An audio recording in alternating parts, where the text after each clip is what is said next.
मित्रांनो नमस्कार. आम्ही महाराष्ट्र इलेक्शन दौरा करतो. या दौऱ्यादरम्यान आज आम्ही तासगाव कवठेमंकाळ या मतदारसंघात आहोत. हा मतदारसंघ मित्रांनो राज्याच्या राजकारणात नेहमी चर्चेत राहणारा मतदारसंघ आहे. नमस्कार. मी मनापासून आभार आहे की तुमच्या माध्यमातून तुमच्या सबस्क्रायबर्सपर्यंत मला जाण्याची संधी मिळते. धन्यवाद दादा. आज तुमचा दिवसभरचं कसं होतं शेड्यूल? आज मी सकाळपासून खरं तर मी झोपलो 4-4:30 वाजता. तुम्ही लोकांकडे मत मागायला जात असताना काय अजेंडा घेऊन, कोणत्या विकासाच्या गोष्टी घेऊन मत मागायला जाताय? एकतर या मतदारसंघामध्ये गेल्या 5 वर्षामध्ये जे काम आम्ही करू शकलेलो आहे ते काम आम्ही लोकांसमोर ठेवतोय, ज्यामध्ये त्यामुळं येत्या काळामध्ये मेडिकल ॲप मतदारसंघामध्ये द्यायचा माझा प्रयत्न मेडिकल ॲप देत आहे, जेणेकरून मेडिकल हिस्ट्री एखाद्या व्यक्तीची त्या व्यक्तीला 30 वर्षानंतर सुद्धा माहित पाहिजे, अशा दृष्टिकोनातून आम्ही ते नियोजन करतोय. HPV वॅक्सिनेशनच्या दृष्टिकोनातून माता भगिनींमध्ये अलीकडच्या काळात ब्रेस्ट कॅन्सर असेल किंवा सर्वायकल कॅन्सर असेल हा मोठ्या प्रमाणात वाढतोय आणि सर्वायकल कॅन्सर वरती कुणीतरी काम केलं पाहिजे. मी आपल्याला सांगू इच्छितो की आता आमची सगळी तयारी झालेली आहे.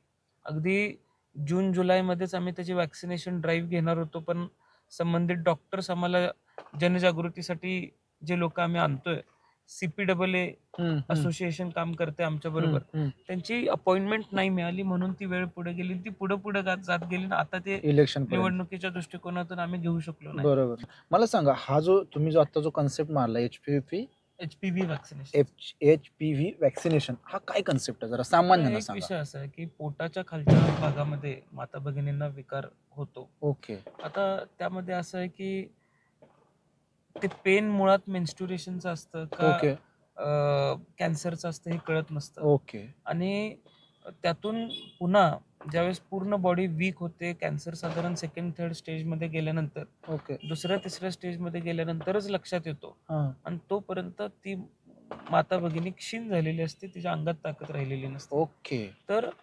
मरण्याशिवाय दुसरा पर्याय समोर राहिलेला नसतो, असा परिस्थिती निर्माण झालेली असते. आमच्या मतदारसंघामध्ये सावर्डे म्हणून गाव आहे, त्या गावामध्ये अशाच एक माता भगिनी आमच्या आरोग्य शिबिरामध्ये आम्हाला आढळल्या आणि त्याच्यानंतर आम्ही याच्यावरती काम चालू केलं. HPV वॅक्सिनेशनच्या संदर्भात साधारण 2 वर्ष आम्ही माहिती घेत होतो. ते मिळवण्याच्या दृष्टिकोनातून, ते स्टोअर करण्याच्या दृष्टिकोनातून जे काम करावं लागतं ते आम्हाला करायला लागलं. आता हे सगळं आपण करतोय. त्याचबरोबर कोडिंग विदाउट कम्प्युटर हा एक कोर्स मी मतदारसंघामध्ये मनेराजुरी आणि आरवड्याच्या शाळेमध्ये राबवला होता. त्याला प्रतिसाद सुद्धा फार चांगला मिळाला. आता त्याला प्रतिसाद फार चांगला मिळाल्यानंतर मला एक गोष्ट जाणवली की त्यामध्ये बदल चांगल्या पद्धतीने घडतोय आणि लोकांना आवड निर्माण झालेली आहे. मित्रांनो नमस्कार. आम्ही महाराष्ट्र इलेक्शन दौरा करतो. या दौऱ्यादरम्यान आज आम्ही तासगाव कवठेमंकाळ या मतदारसंघात आहोत. हा मतदारसंघ मित्रांनो राज्याच्या राजकारणात नेहमी चर्चेत राहणारा मतदारसंघ आहे.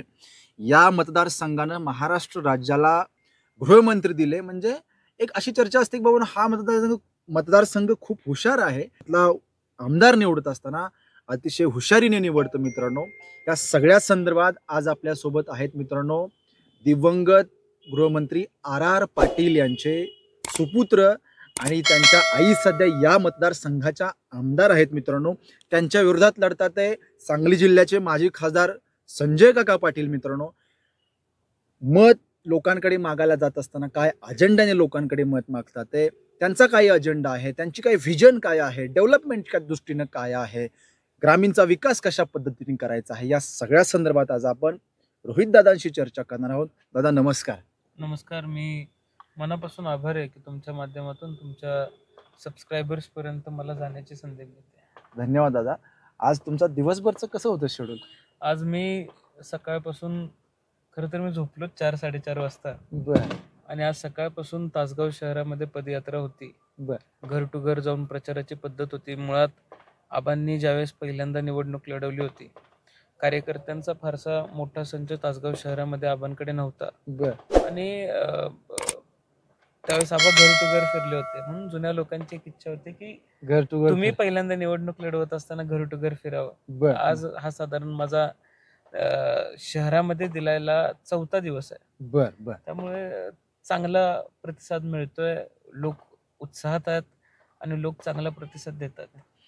तुम्ही लोकांकडे मत मागायला जात असताना काय अजेंडा घेऊन, कोणत्या विकासाच्या गोष्टी घेऊन मत मागायला जाता? एकतर या मतदारसंघामध्ये गेल्या 5 वर्षामध्ये जे काम आम्ही करू शकलेलो आहे, ते काम आम्ही लोकांसमोर ठेवतोय, ज्यामध्ये प्रामुख्यानं सिंचन योजना ज्या अपूर्ण होत्या, अपूर्ण म्हणजे लवादाच्या नियमांमुळे काही सिंचन योजना अपूर्ण होत्या, पाणी आम्हाला आरक्षित मिळत नव्हतं. जयंत पाटील साहेब महाविकास आघाडीमध्ये जलसंपदा मंत्री असताना तत्वतः मान्यता आम्ही त्या प्रस्तावाला घेतली आणि त्याच्यानंतर 1.5 वर्ष ते घोंगडं भिजत ठेवलं, म्हणून आम्ही आमरण उपोषण करण्याचा निर्णय घेतला. सुप्रमा मंजूर करून घेतला, अधिकृतरित्या ती गावं टेंबू योजनेमध्ये समाविष्ट केली, 1.5 TMC पाणी मतदारसंघासाठी आरक्षित केलं. आता भविष्यामध्ये ते काम पूर्ण करून घेणं, पाणी योजना सुरळीत चालवणं आणि शेतकऱ्याला टाइम टेबल प्रमाणे पाणी देणं, हे पहिलं उद्दिष्ट असणार आहे. दुसरं उद्दिष्ट असं असणार आहे की मतदारसंघामध्ये अनेक वर्ष MIDCचा प्रश्न प्रस्तावित होता, पण काही लोक आडवी पडल्यामुळे तो MIDCचा प्रश्न थांबला होता.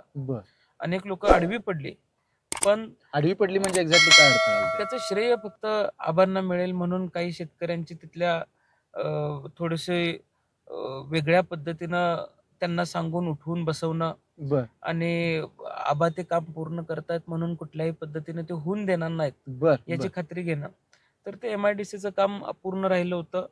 आबांचं ते स्वप्न पूर्ण करण्याच्या दृष्टीनं आम्ही काम चालू केलं.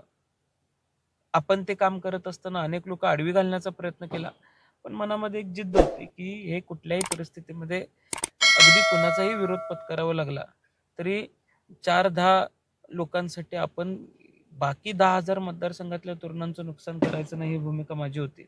आणि ती भूमिका स्वीकारली. थोडंसं स्टब्बन तिथं व्हावं लागलं आणि आपल्याला MIDC मंजूर करून आणता आली.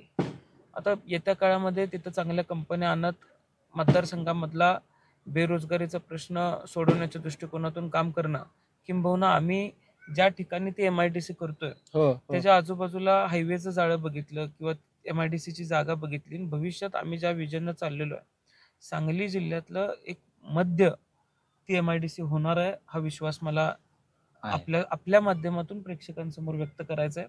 दुसरी गोष्ट, ग्रीनफील्ड हायवे सुद्धा त्या MIDCच्या जवळपासूनच जाणार आहे. आम्ही गडकरी साहेबांना विनंती केलेली आहे की त्याच्या डिझाईनमध्ये चेंज व्हावं.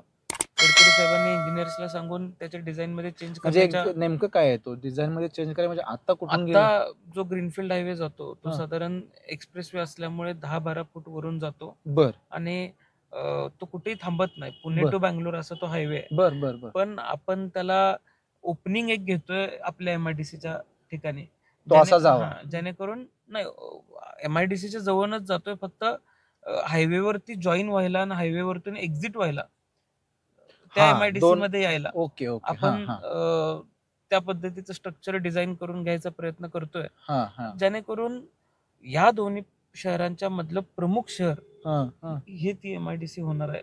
अशा दृष्टीनं आम्ही काम एक चांगलं विजन ठेवून काम करतोय.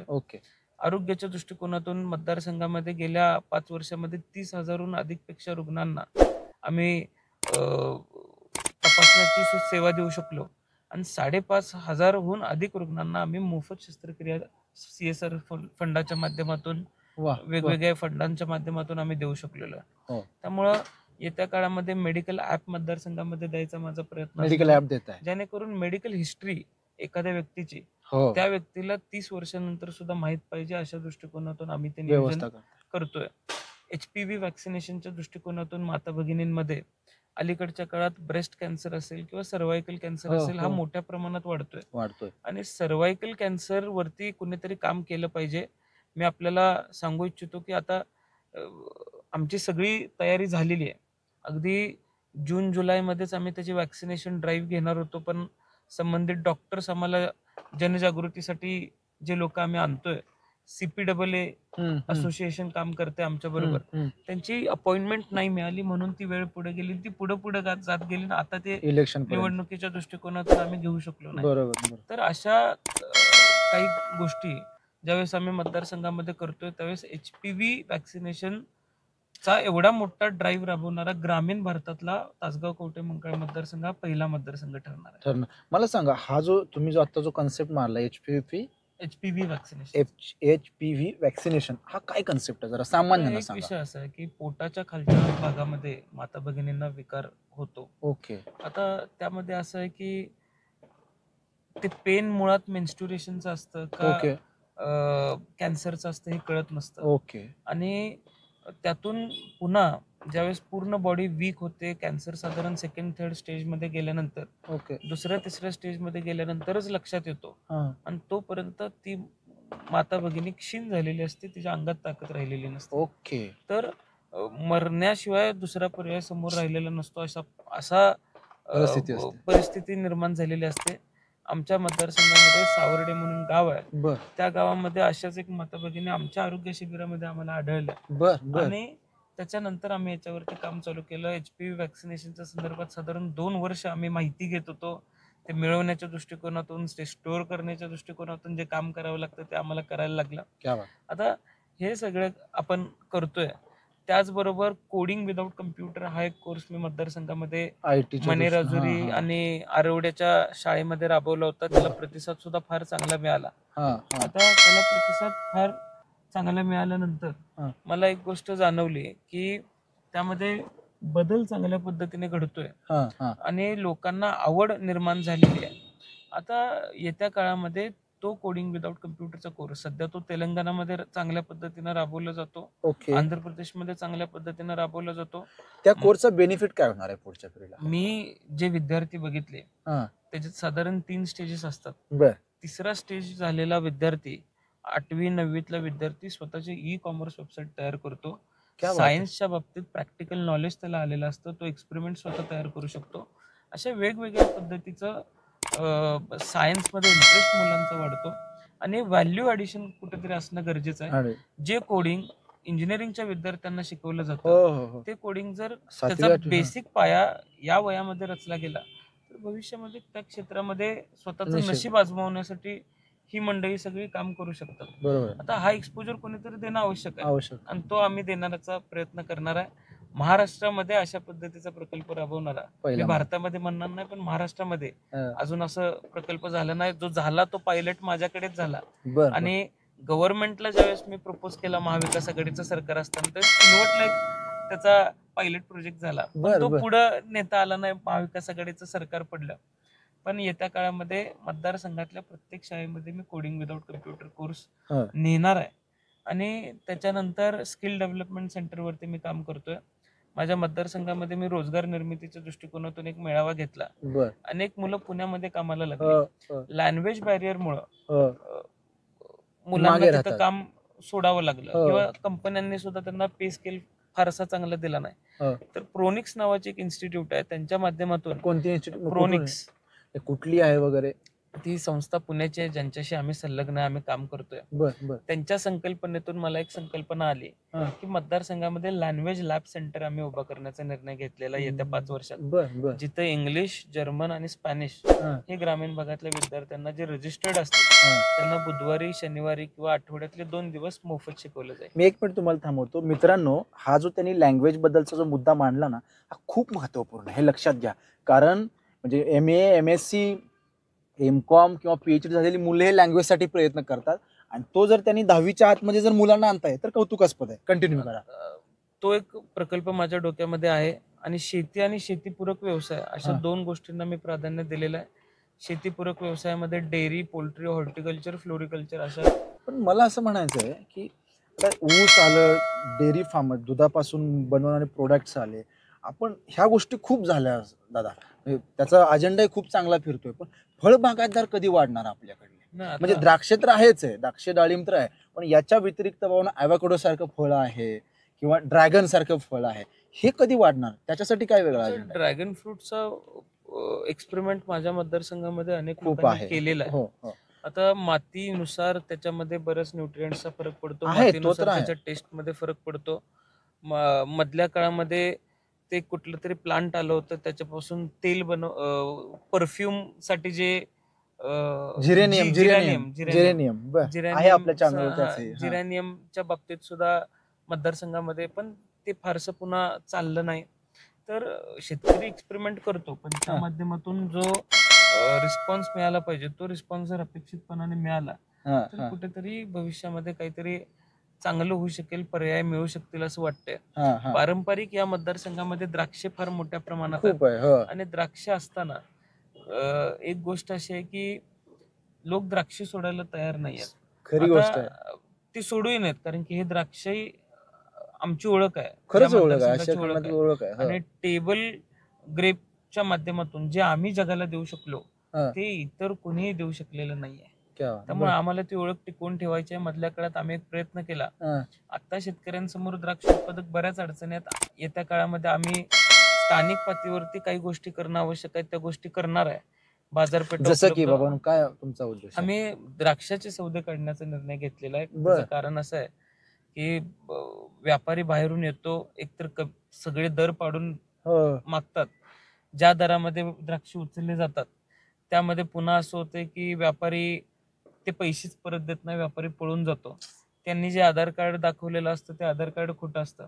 मी मधल्या काळामध्ये बाजार समिती, प्रशासन, शासन या तिघांचा संगम घालत एक बैठक आम्ही सांगलीला अरेंज केली होती, जिथं याच्यावरती मॉडेल तयार करण्याच्या दृष्टिकोनातून प्रशासन काम करते सध्या. लवकरच ते मॉडेल सुद्धा आम्ही बाजार समितीच्या माध्यमातून मॉडेल मध्ये त्या एक्झॅक्टली काय आहे तुमचं मेन्शन? आता त्या बाबतीत बऱ्याच म्हणजे शक्यता, म्हणजे आम्ही जे मॉडेल प्रपोज केलं त्यामध्ये काही लूपहोल्स निघाले.